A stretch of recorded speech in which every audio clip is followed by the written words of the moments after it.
Hello everyone, এখন তোমাদেরকে আমি একটা খুব সুন্দর একটা ভর্তা বানানো শিখাবো। প্রথমে হচ্ছে বিট লবণ, শুকনা মরিচটা আমি একদম পুড়ে নিয়েছি। তো গেস করো তো দেখি আমি কি ভর্তা বানাচ্ছি।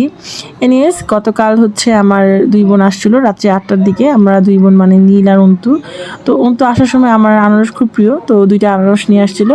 তো আমরা খেতে খেতে রাত্রি 12টার পরে আমরা যখন উনো খেলতেছিলাম তখন আমাদের মনে হলো যে এখন খাই, বা খেলার সময় কোনো খাবার থাকলে ভালো লাগবে।